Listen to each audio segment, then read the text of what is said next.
कि आजकल नीतीश जी को सब लोग पलटी मार कह रहे हैं। सोशल मीडिया पर बहुत सारी बातें कही जा रही हैं। किसने मुझे लिख के भेजा है, जो सड़क सड़क के चले उसे सरकार कहते हैं, जो जनता की न सुने उसे बिहार कहते हैं, जो पलट पलट के पलटे उसे नीतीश कुमार कहते हैं, और जो सबको पलट के पलटे उसे प्रशांत किशोर कहते हैं।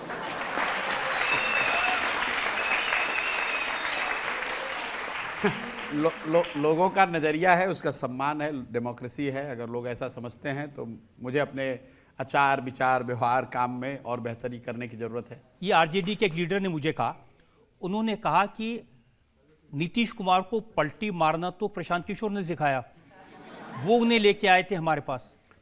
नहीं, पलटी मारना मैंने नहीं सिखाया। मैंने तो आरजेडी के साथ उनको एक साथ करके 15 में चुनाव जिताने में मदद करी, और मैंने उनको ये नहीं कहा कि आप आरजेडी छोड़कर। ये पलटी मार वाली जो बात शुरू हुई है तो 2017 से शुरू हुई है, तब मैं नीतीश कुमार के साथ नहीं था, वो खुद से छोड़कर गए हैं।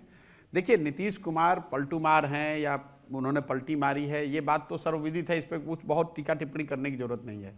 बिहार के परिप्रेक्ष्य से और अभी की जो घटना है उसके नज़रिए से ये चीज़ जरूर है कि जितने अगर नीतीश कुमार बड़े पलटी मार हैं तो मोदी जी और अमित शाह भी कम पलटी मार नहीं। अभी 2 महीना पहले जाकर अमित शाह भाषण देकर आए हैं बिहार में बिना पूछे हुए, तब वहाँ कोई रजत शर्मा नहीं थे।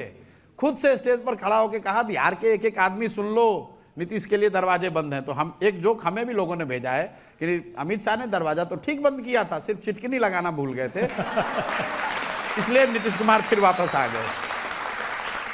लेकिन लालू जी उस समय कहते थे कि नीतीश के पेट में दांत हैं। हाँ बिल्कुल, ये तो आपने कैसे दोनों को मिला दिया? मिलाया उस समय। देखिए, एक तो उनकी कुछ अपनी भी सोच थी, और उस समय जो 14 में मोदी जी का दौर था, मतलब उनके लिए बहुत मुश्किल था वहाँ जीतना, और साथ में उनके आने से वो ताकत बढ़ी। उस चीज़ को हम लोग रैशनली और लॉजिकली समझा पाए और दोनों साथ में आए और साथ में चुनाव भी जीते। लेकिन वहाँ से नीतीश कुमार जी की जो है प्राथमिकताएं वो बदलती रही हैं, तो उसमें हम लोग कुछ बहुत कर नहीं सकते हैं। देखिए, सिर्फ नीतीश कुमार की बात नहीं, मैंने मान लीजिए कि आंध्र प्रदेश में हमने जगन मोहन रेड्डी की मदद करी, वो जीत गए। अब मैं तो हूँ नहीं, वो जब चुनाव जीते उन्होंने कहा भाई स्पेशल स्टेटस हमें चाहिए, हम भाजपा के खिलाफ लड़ रहे हैं, हम इक्वी डिस्टेंस रहेंगे। और जीतने के बाद अगर वो भाजपा के साथ चले गए तो लोग तो गाली हमें ही देंगे, देते ही लोग गाली। मैं आपको एक उदाहरण देता हूँ पंजाब का। आपको पंजाब में पहली बार जब मेरे दिमाग में आया कि ये काम मुझे नहीं करना है, वो क्यों आया, पंजाब में हम एक घटना हुई, वहाँ पर जो कॉन्ट्रैक्चुअल एम्प्लॉई हैं वो अमरिंदर सिंह उस समय के मुख्यमंत्री से मिलना चाहते थे। अमरिंदर सिंह से मिलने का उनको समय नहीं मिला, तो उन लोग धरने पर बैठे कि भाई जो कोई भी अमरिंदर सिंह से हम लोग को मिला देगा उसको 1 लाख रुपए इनाम मिलेगा। तो उस समय एक आम आदमी पार्टी के जीते हुए एमएलए थे उस समय के, उन्होंने लिखा कि भाई जो आदमी अमरिंदर सिंह से इनको मिलाएगा उनको 1 लाख मिलेगा, जो प्रशांत किशोर को पकड़ के वापस पंजाब लाएगा उसको 5 लाख रुपए मिलेगा। क्योंकि यही आदमी है चुनाव से पहले कह रहा था घर घर कैप्टन, हर घर कैप्टन, और अब चुनाव के बाद कहीं नहीं कैप्टन। तो मैंने वो स्क्रीनशॉट सोशल मीडिया का लेकर राहुल जी को भेजा कि भाई चुनाव आप लोग जीते हैं, मुख्यमंत्री आपका है, नेता आपके हैं, और गाली हमें दे रहे लोग। तो मुझे इस बात का एहसास है कि जो काम हम लोगों ने किया उसमें कई बार जब नेता गलती करते हैं तो लोग गाली हम लोग को देते हैं। और लेकिन नीतीश जी के साथ आपका संबंध ज्यादा गहरा था। आज तो आप कहते हैं कि नीतीश कुमार मरा हुआ सांप है जो गले में लटकाएगा मर जाएगा। नहीं, वो राजनीतिक तौर पे देखिए, नीतीश कुमार से मेरे व्यक्तिगत संबंध बहुत अच्छे रहे। अब जब मैंने नीतीश कुमार से अलग रास्ता अपनाया तब भी मैंने कहा कि जब मैं नीतीश के साथ था तो मेरा और उनका पिता पुत्र का संबंध रहा है, करीब करीब। वो तो कहते हैं हमारे घर में आके रहते नहीं रहते ही, आज भी उनके घर में हमारे कपड़े सामान सब आज भी पड़े हुए हैं। आज अब जाते अब मिलेगा नहीं वो, अब वो चले गए, उनके ही सिलवाए हुए थे तो उनके पास रह गए। भगवान मतलब अच्छा है, अब उनका रास्ता अलग है। जब मैं पिछली बार उनसे मिला था तब मैंने उसके बाद निकल के ट्वीट भी किया था कि जो आप प्रस्ताव दे रहे हैं वापस आने का अब संभव नहीं है, आप अपने लेकिन जिनके घर में रहे थे, जिनके बारे में आप कह रहे हैं कि पिता पुत्र का संबंध था, जिन्होंने आपको पार्टी में बड़ी जगह दी, उनके लिए आप कहते हैं वो धूर्त आदमी है। जिस नीतीश कुमार की मैंने मदद की थी वो नीतीश कुमार थे जो चुनाव नहीं हारे थे 2014 में, उनकी पार्टी हारी थी लोकसभा में और उन्होंने पद से इस्तीफा देके मांझी जी को बना दिया था। आज जिस नीतीश कुमार का मैं विरोध कर रहा हूं वो नीतीश कुमार है जो चुनाव हार गए हैं, 42 एमएलए है, फिर कभी आरजेडी के साथ, कभी लालटेन के, कभी कमल के साथ मिलकर सरकार बना रहे हैं। जिस नीतीश कुमार की मैंने मदद की थी वो नीतीश कुमार है। आपको याद होगा जब वाजपेयी जी प्रधानमंत्री थे, नीतीश कुमार रेलवे मंत्री रहते हुए गैसल असम में एक रेल दुर्घटना हुई थी, उसके बाद पद से इस्तीफा दे दिया। जिस नीतीश कुमार का मैं आज विरोध कर रहा हूं वो नीतीश कुमार हैं जो कोरोना काल में हजारों लोगों की मृत्यु हो गई लेकिन घर से बाहर नहीं निकले, जो आज जहरीली शराब से 100 लोग की मृत्यु होती है तो हंसकर कहते हैं जो पिएगा वो मरेगा। जिस नीतीश कुमार की मैंने मदद की थी उसके बारे में एक बिहार में समझ थी कि ये आदमी सुशासन के लिए, गवर्नेंस के लिए जाना जाता है, ये बिहार को सुधारने का प्रयास कर रहे हैं। आज जिस नीतीश कुमार का विरोध कर रहे हैं वो नीतीश कुमार है जिनके राज को लोग अधिकारियों का जंगल राज बता रहे हैं। और सबसे बड़ी बात देखिए, कई बार जब ये लोग सवाल पूछते हैं, अरे भाई आप तो 5 साल पहले नीतीश के, आपने 10 साल पहले मदद की थी। लोकतंत्र आपको क्या बताता है? आप जिस नेता का, दल का भी मदद करना चाहते हैं, जिसमें भी आपकी आस्था है, श्रद्धा है, जिस पर भी विश्वास है, वो आप उनकी मदद कीजिए, उनको वोट कीजिए। लेकिन वो भरोसा और वोट 5 वर्ष के लिए है, जीवन भर की बंधुआ मजदूरी नहीं है। जब उनका काम अच्छा लगा उनके साथ खड़े हुए, जब उनका काम अच्छा नहीं लगा तो वही लोकतंत्र और संविधान मुझे ये जिम्मेवारी देता है, बताता है कि नागरिक होने के नाते आप अगर कोई गलत कर रहा है तो उसका उसी मजबूती से विरोध भी करें। अगर हम लोग ये नहीं करेंगे तो रजत जी 5 वर्ष पे चुनाव होने की जरूरत ही क्या है? आपने एक बार मोदी जी की मदद कर दी, एक बार नीतीश जी को वोट दे दिया, आप जीवन भर उन्हीं को रहने दो। यहां सवाल रिश्तों का है। रिश्ते व्यक्तिगत है, लेकिन बिहार में जो आज स्थिति है, बिहार आज भी देश का सबसे गरीब, सबसे पिछड़ा, सबसे ज्यादा भुखमरी और बेरोजगारी वाला राज्य है। वो मेरे और नीतीश के बहुत अच्छे रिश्ते हों या खराब रिश्ते हों उससे मतलब नहीं है। अब जिससे आपके अच्छे रिश्ते हैं उसको आप धूर्त और सांप कहते हैं। नहीं, मैंने खराब होंगे उसका क्या करेंगे? मैंने वो भले खराब हो जाए, मैं ये कह रहा हूं कि जो नीतीश कुमार, मैंने उनको धूर्त नहीं कहा, मैंने कहा कि जो वो कर रहे हैं वो विशुद्ध तौर पर राजनीतिक धूर्तता है। आप आज किसी के साथ गए, अभी कहा कि मैं तेजस्वी यादव यहाँ का भविष्य है, मैं अब तो मेरा जीवन का लक्ष्य है कि तेजस्वी यादव को बढ़ाऊंगा। अगले दिन कह रहे ये आदमी तो बिल्कुल बच्चा है, इसको कुछ नहीं, अब तो मैं मोदी जी के साथ रहूंगा। फिर 4 दिन के बाद कहिएगा कि अब तो नया, मुझे सामाजिक न्याय वाले, हम लोग सब सोशलिस्ट एक साथ रहेंगे। फिर अगले बार कहेंगे मैं तो हमेशा से भाजपा ही था। तो मैं इसको राजनीति, मैं उनके जो वो कर रहे हैं उसको राजनीतिक धूर्तता लेकिन वो ये कहते हैं कि प्रशांत किशोर को मेरे पास अमित शाह ने भेजा था।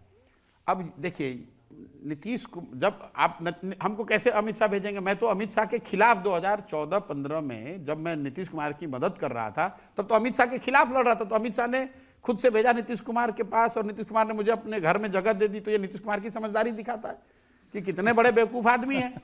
उनको ये नहीं समझ में आ रहा कि नीतीश कुमार ने फोन करके, कई लोग कहते हैं बीजेपी के एजेंडे में, यार बीजेपी वाले इतने बेवकूफ तो नहीं है कि अपने एजेंट को बंगाल भेजते हैं दीदी की मदद करने के लिए और हार के चुनाव आ जाते हैं।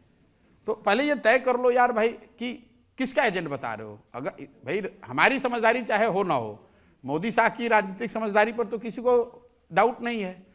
वो इतने राजनीतिक समझदार तो जरूर हैं कि अपने ही आदमी को बंगाल भेजकर, बंगाल खुद क्यों चुनाव हार जाएंगे? अपने ही आदमी को नीतीश कुमार के पास भेजकर कहेंगे कि हमें हरा दो बिहार में। ऐसा कौन करता है भाई? ये बताइए कि जब 2022 में दोबारा से वो लालू यादव के साथ गए, उससे पहले आपसे बात की थी नीतीश कुमार ने? की थी। जब 2022 में भाजपा को छोड़कर लालू जी के पास जाने का मन बना रहे थे तो दिल्ली आए थे और मेरे साथ 3-4 घंटे बैठे, मुलाकात भी करी, उन्होंने चर्चा भी की। उनका ऐसा मानना था कि मैं उनके साथ आऊं और ये महागठबंधन का चूंकि सफल प्रयोग 2015 में किया गया था तो मुझे उनके साथ आना चाहिए। उस समय मेरी चर्चा भी हुई, फिर मेरा मन बना नहीं और वो आगे बढ़कर वहाँ गए, उन्होंने फिर गठबंधन बना लिया। बनाने के बाद फिर मेरी उनसे मुलाकात हुई ऑफिशियली और उन्होंने कहा यही बात कि फिर वापस आइए, हमारे पार्टी में रहिए, हमारा आगे आप देखिए। मैंने कहा सर अब ये नहीं हो सकता है क्योंकि मैंने एक अपनी नई परिकल्पना लेकर अपना एक प्रयास बिहार में शुरू किया है और मैं उसी को करना चाहता हूँ। तो ये बात तो सही है कि दोबारा पलटी मारी, फिर आपसे पूछ के मारी? नहीं, पूछ के नहीं मारी, वो मुझे उन्होंने बताया। मैं अगर कन्विंस होता, अगर मैं सहमत होता तो जुड़ जाता उनके साथ, लेकिन मैं वो कन्विंस नहीं था कि ये काम सही होगा। इसीलिए, क्योंकि मैंने उस समय उसकी वजह भी बताई थी कि देखिए 2015 में जो महागठबंधन, देखिए फर्क आप लोग समझिए, महागठबंधन जो 2015 में बना था वो चुनाव के पहले बना था। बिहार की जनता को ये बताया गया कि भाई ये महागठबंधन है, ये कार्यक्रम है, ये चेहरा है, ये सपोर्टिंग पार्टी है, वोट दो। उन्होंने मैंडेट दिया था। लोकतंत्र में सबसे बड़ा जो ऑथेंटिकेशन है वो तो जनता के हाथ में है। अभी जो महागठबंधन उन्होंने बनाया ये बिना चुनाव के बनाया, ये तो पीछे चोर दरवाजे से बना लिया, चाहे भाजपा के साथ बनाए चाहे आरजेडी के साथ बनाए। मैं इसके विरोध में हूं। आज उनको भाजपा के साथ जाना है या आरजेडी के साथ जाना था, आप साथ में जाओ, डिसॉल्व करो, चुनाव लड़ लो, क्या दिक्कत है?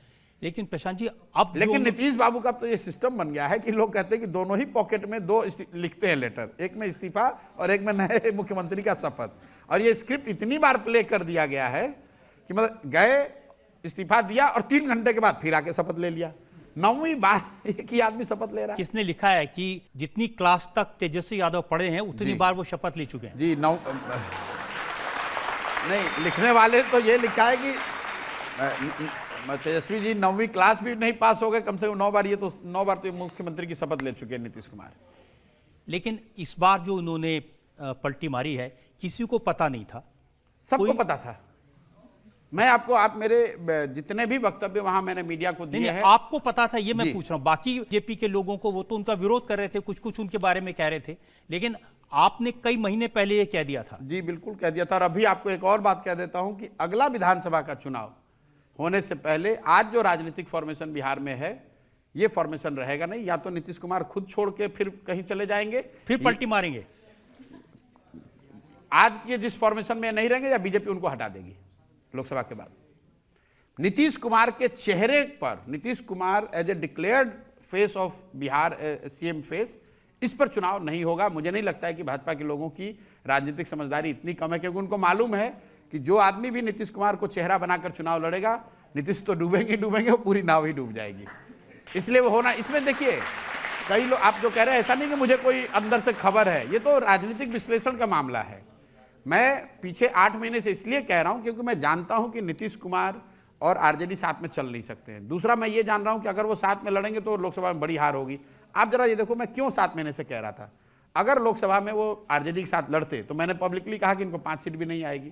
तो अगर आप नीतीश कुमार हो, लोकसभा में आपके 2-3 सीट आएगा, तो 2 महीने के बाद आपकी सरकार भी जाएगी, आपको इस्तीफा भी देना पड़ेगा, पार्टी भी बर्बाद हो जाएगी। उससे अच्छा है थोड़ा ह्यूमिलिएशन ही सहो, पहले ही भाजपा में भाग लो। तो ये बात मैंने आपको इसीलिए 7 महीने पहले कहा कि उन्होंने जाति के आधार पर सर्वे कराकर समाज में रिजर्वेशन, सारी बात करने के बाद उसका आकलन किया, देखा कि नीचे स्थिति बदल नहीं रही है, तो कहा भैया चलो सरेंडर करो। देखिए, हम जो सुन रहे थे कि नीतीश कुमार को जो इंडिया अलायंस है उसका कन्वीनर बनाया जाएगा, या उनको प्रधानमंत्री पद का फेस बनाया जाएगा, जब इतनी बड़ी बड़ी बातें उनको लेकर हो रही थी, आप कह रहे थे ये छोड़ देंगे? क्योंकि ये बातें ये उनके ख्याली पुलाव थे। इंडिया अलायंस में जितने लोग बैठते हैं बड़े लीडर, शायद ही कोई ऐसा लीडर है जिनसे मैं व्यक्तिगत तौर पे ना जुड़ा हूं, जिनसे बात ना होती हो, चाहे वो MK स्टालिन हो, अरविंद केजरीवाल हो, ममता दीदी हो, या जितने लोग उसमें हैं। और किन्हीं से बातचीत करने से मुझे ऐसा नहीं लगा कि they are going to give Nitish Kumar this responsibility. क्योंकि नीतीश, देखिए, इंडिया अलायंस में सबसे बड़ा दल कांग्रेस है, तो अगर कोई चेहरा होगा कांग्रेस से होगा।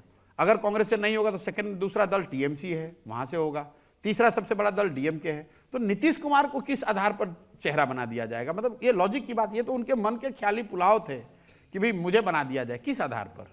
और जहां तक गवर्नेंस का सवाल है, तो बिहार में जो स्थिति है, तो जो 2014 में चला कि भाई पूरा देश चाहता है कि गुजरात जैसा विकास हो। आप मुझे बता दो रजत जी, किस राज्य में लोग कहेंगे कि भैया हमारे राज्य को बिहार जैसा बना दो? तो आप कौन नीतीश कुमार को अपना लीडर बनाएगा? ना पार्टी वाले बनाएंगे, ना जनता बनाएगी। तो फिर आप, ये तो लॉजिक की बात है, कॉमन सेंस आप लगाइए, कोई नहीं बना। इसके लिए आपको बहुत बड़ा राजनीतिक विशेषज्ञ होने की जरूरत नहीं है। सर, मेरा सवाल है, 2024 में नीतीश कुमार जी का क्या भविष्य रहेगा? देखिए, नीतीश कुमार जी का अपना भविष्य तो अब कुछ नहीं है, चूंकि वो एक बड़े जहाज में, जिसको कि आप NDA भाजपा कह सकती है, उसमें सवार हो गए हैं। तो जो भाजपा की ताकत है बिहार में या देश में, मोदी की को लेकर जो पॉजिटिविटी अगर है, तो उन सब का फायदा अब नेचुरली उनके उम्मीदवारों को मिलेगा। लेकिन वो फायदा विधानसभा में नहीं होगा। तो अभी मैं देखता हूं कि लोकसभा में इस निर्णय का उनको फायदा होगा, लेकिन उसके बाद कहानी खत्म है। और तेजस्वी की कहानी वहां से शुरू होगी? नहीं होगी, कहीं नहीं शुरू होगी। इसलिए कि देखिए, नीतीश कुमार को या भाजपा को बिहार में एक बहुत बड़ा वर्ग सिर्फ इसलिए वोट करता है क्योंकि वो कुछ भी हो जाए, वो तेजस्वी यादव आरजेडी को वोट नहीं कर सकते हैं। वो इसलिए नहीं कर सकते हैं कि 15-20 साल आप लोग जंगल राज की बात करते हैं, पढ़ते हैं, समाचार सुनते हैं। जिस समाज के लोगों ने उस जंगल राज को 15 साल झेला है, वो चाहे कुछ भी हो जाए वापस से उनको वोट नहीं देंगे।